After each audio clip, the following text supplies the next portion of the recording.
beginner, which is on properties of arithmetic. Before you continue watching, make sure to subscribe and like.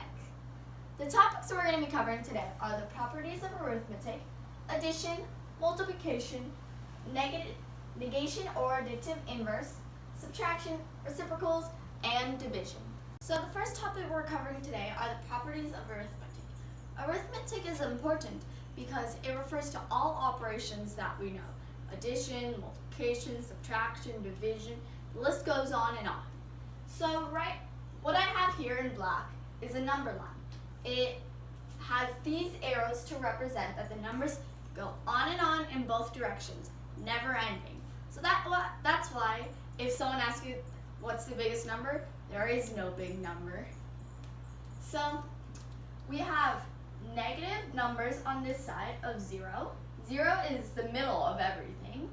And then the positive numbers on the right side of 0. And every number that's on the left side, or if you have two numbers, the one on the left is going to be less than the one on the right. For example, -2 is less than -1.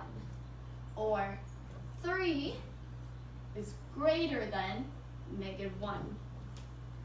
The way you know which way that the open mouth thing is supposed to face is by imagining an alligator. Here's my beautiful alligator with the teeth and the weird eyes. So the alligator is always going to want the bigger snack. So it's obviously going to point its mouth to the bigger one. -1's bigger, the mouth is going to be towards -1. 3 is bigger, the mouth is going to be towards 3. Okay, so got my eraser. So we have different types of numbers. There's the whole numbers, which consist of everything from 0 going up, and they can't have a decimal behind it, so it's just 0, 1, 2, 3, 4, 5, and so on. We have the counting numbers, or the natural numbers, which is just 1 going on. It doesn't count 0, because when you count, you never really start at 0. You start at 1. And then there's the integers. It's this entire number line. So -6, -5, -4, -3, -2, -1, 0, 1, 2, 3, 4, 5, and 6, and so on in both directions. And of these integers, there are 5 different types. The first one is negative, which, as you can see, is going to be this section over here. Whee. So I'm just going to use the blue thing to mark that. And then we have the positive, which I'm going to use orange, which is going to be this. And then so now we have our integers. There are 5 types of integers, so I'm going to erase this real quick so we don't get confused. So this entire number line are all integers. And like I said, there are 5 types, and I'm going to show you these types. The negative is going to be everything from -1 going to the left. -1, -2, -3, -4, -5, -6. Now the positive ones are going to be 1, 2, 3, 4, 5, 6. And the reason why we don't include 0 is 0 is neither negative nor positive. Now the non-negative. Since we want everything that's not negative, we're going to start at 0. We're going to go all the way to the positive. So it's 0 in all the positive numbers. 0 is non-negative. And now for the non-positive, I'm going to use purple.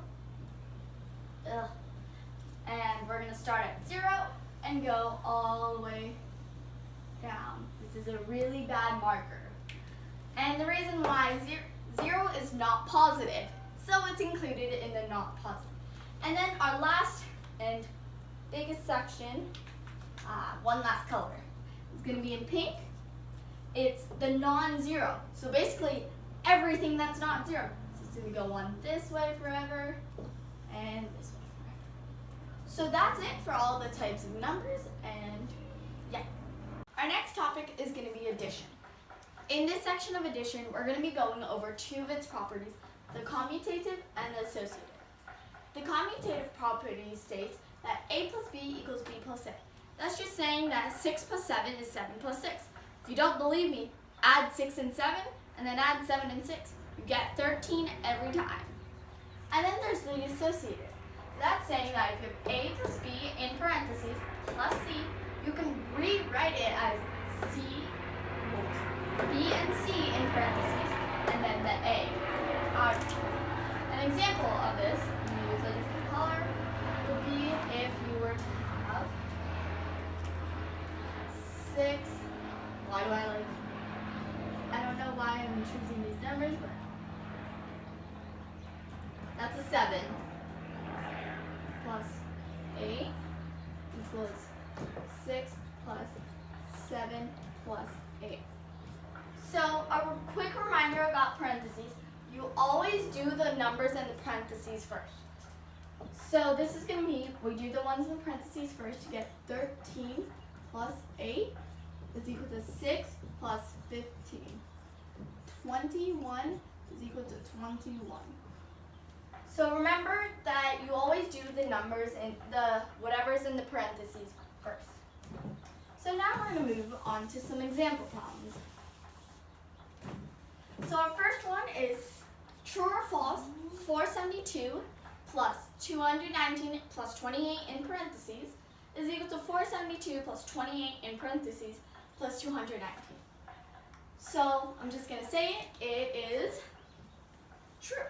And that is because of the associative property, which states a plus b plus c with a and b in parentheses is equal to a plus b and c in parentheses. Now the second one, they're asking us to find the answer for that. So we're going to rewrite it because that's going to be the best way to go about this one is to rewrite it. So so the problem is 472 plus 219 in parentheses plus 28. Whenever you're solving a problem, it's always best to start with rewriting the problem, if you can. So we're going to rewrite this into 472 plus 28 in parentheses plus 219. The reason being is 2 and 8 is easy to add to get an end of 0. When we add 472 and 28, we get 500, which is an easy number to go with instead of 1, 7 plus 1, 9, 6. Yeah, it's just gonna not work if you do it like that. So instead, we can just do 500 plus 219, which is equal to 719. So that's how we're going to do number 2. I'll write it down real quick. Let's just write it under. Okay, so now we're going to move on to our third example, which is 2 plus 12 plus 22 plus 32 in parentheses, and 8 plus 18 plus 28 plus 38 in parentheses. So for this problem, we're going to use the associative property, which is a plus b plus c is it with a and b in parentheses is equal to a plus b plus c in parentheses. So how we're going to do this is we're going to think of this entire thing as a and this group as b. We're going to take one from here and one from here for each pair that we're going to do. So we look at our numbers 2, 12, 22, 32, 8, 18, 28, and 38, and we think, what if I take 2 and 38? That'll make 40. And then 12 and 28, that'll also make 40. 22 and 18, also 40. So I'm going to take those numbers. So writing this down, we get 2 plus 38 plus 12 plus 28 plus 22 plus 18 plus our final one, 32 plus 8. So like I said, these all equal 40. So we have 44 times. So to easily do this, we do 40 times 4, which is 160. So that's our answer. And we can check it by adding these and then adding these up separately and then doing it together. So if we were to do that, we would do 32 plus 22 is 54. 54 plus 12 is going to be 66. 66 plus 2 is 68. So that was really annoying to add. Now for the more annoying one. 8 plus 18, 26. 26 plus 28 is 54. 54 plus 38. Let's see. 2, 8, 9, 92. 68 plus 92 is 160, which is our answer. And you can obviously see why we use this way instead, because it's much, much shorter. So now I want you guys to do this one on your own, number 4, and see if you can do it. Here's a hint. You're going to use commutative property with parentheses. And so that's it for addition. Our third topic today is going to be multiplication. We're going to go over two of its properties, the commutative and the associative. They're basically the same ones as addition. If you have two numbers, A and B, then AB is equal to BA. Also, if you have three numbers, A, B, and C, AB multiplied first times C is also equal to A times B times C with parentheses. And now let's move on to the order of operations. The order of operations is PEMDAS, or please excuse my dear Aunt Sally. So what it means is P stands for parentheses, E stands for exponents, M stands for multiplication from left to right. That's really important. Division is D is division, left to right once again. A for addition, left to right. S for subtraction, left to right. The left to right is really important because when you solve the math problem, you're always going from left to right. So we have some examples. First is true or false. 2 times 4 equals 4 times 2. As you can see here, I drew some dots. 2 rows with 4 columns. And you still get 8 dots. Same with this one. 4 rows, 2 columns, 8 dots. So obviously this is going to be true. Our next example is 25 times 125 times 4 times 6 times 8, which is going to be using the commutative property. We can rewrite this to get some zeros. In multiplication and addition, we love our zeros. So we can rewrite this to get 25 times 4. There's 25 and 4. 125 and 8. 125 and 8 times 6. 6 will be the lump. The reason why we put 25 and 4 together is it makes 100, and 125 and 8 make 1,000. So we get 600,000. Now for our last one, it's an order of operations problem. There are 3 types of parentheses in math. There's these ones, I believe they're called braces, brackets, and right out parentheses. You always do the smallest one first, and then you'll go on to this one, and then this one. So here we have our small parentheses, which is always first. Remember it.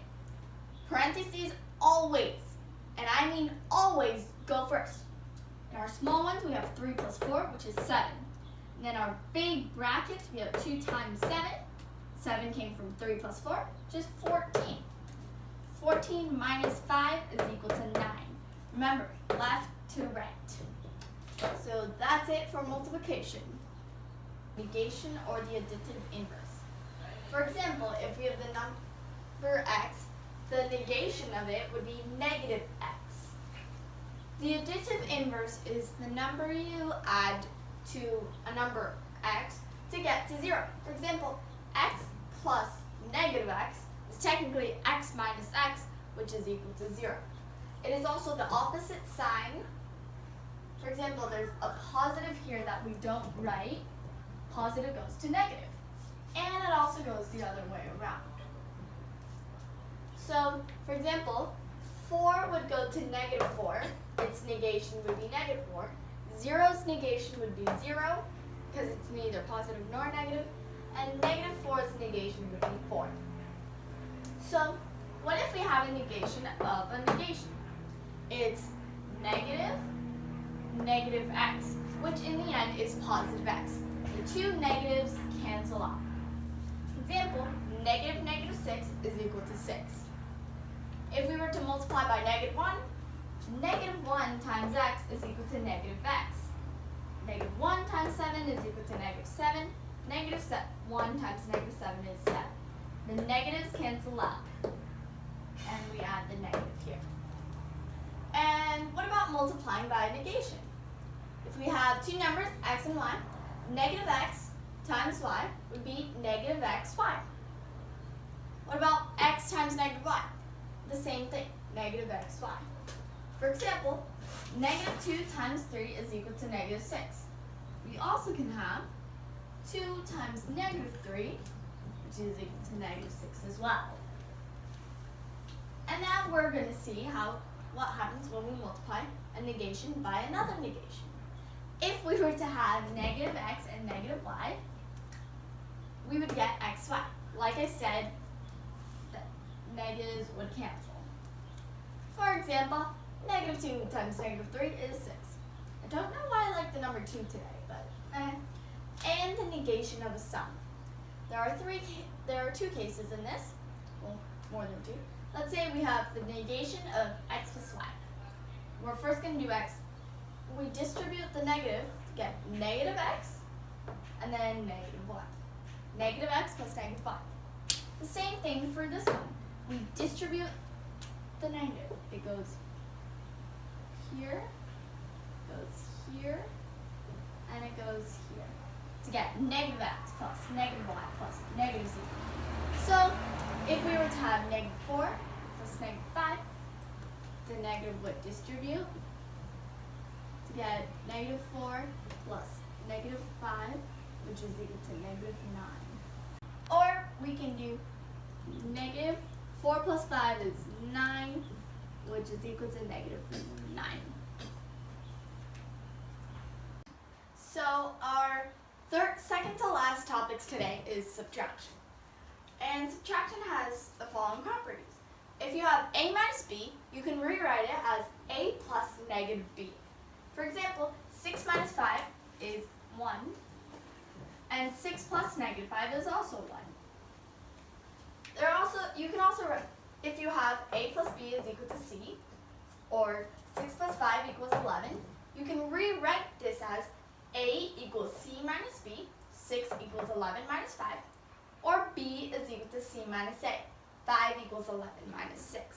You can obviously see that this works. Also, if you were to subtract anything from 0, you get the negative of that number. 0 minus 6 is equal to negative 6.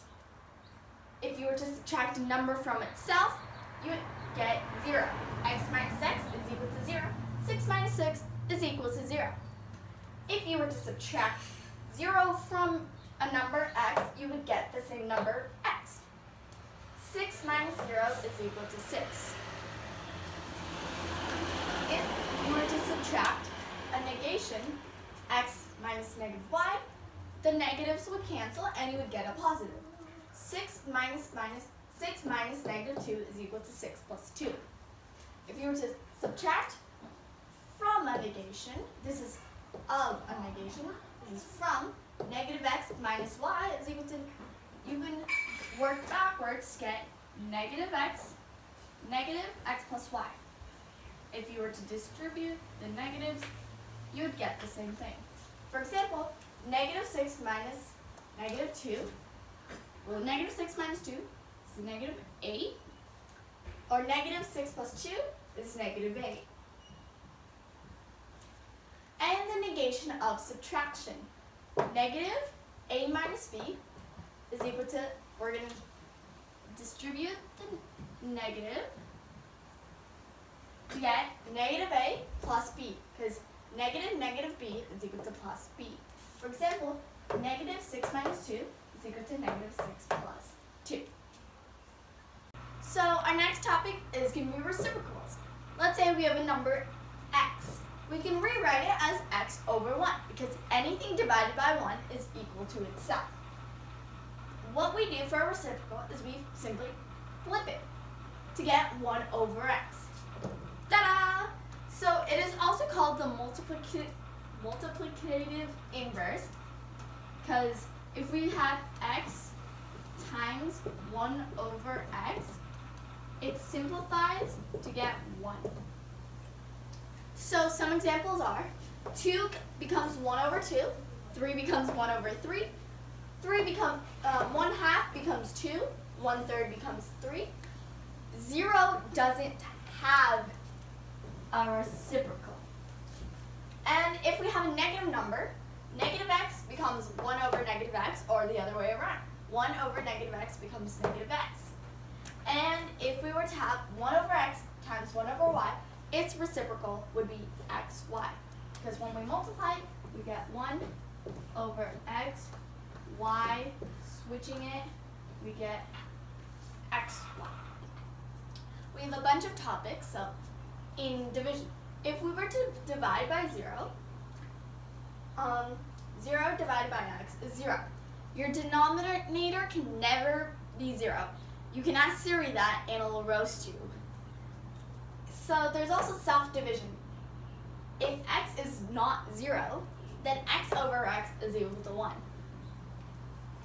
If you're dividing by 1, x divided by 1 is x. You get the same thing. If you're dividing into 1, where 1 is your numerator, x still can't be 0, then you get 1 over x. If you're dividing by a reciprocal, and you have numbers x and y can't be 0. Like I said, the denominator can never be 0. X over 1 over y is equal to xy. That one will be really helpful to remember. And then if you're dividing into a negation, y is once again not 0. X over negative y is equal to negative x over y. You can bring the negative to the front. If you're dividing by negation, y is once again not 0 because it's on the denominator. X is negative, then you get the same thing as before, negative x over y. If it's a negation divided by another negation, negative x divided by negative y, once again, y can't be 0. The denominator is never 0. You have to know that by heart. You get x over y because the negatives cancel. And then if you have a common factor, then you can cancel it. For example, x and z are not 0 because they're both on the denominator. X, y over xz, you can cancel out the x to get y over z. Don't forget to subscribe and like. If you have any questions, you can email info@agoramatrico.org or comment below and we'll reply back. Maybe. And if you want to see practice things or anything about us, you can visit our website, which is basically the end of the email, but without the info and the end. So bye!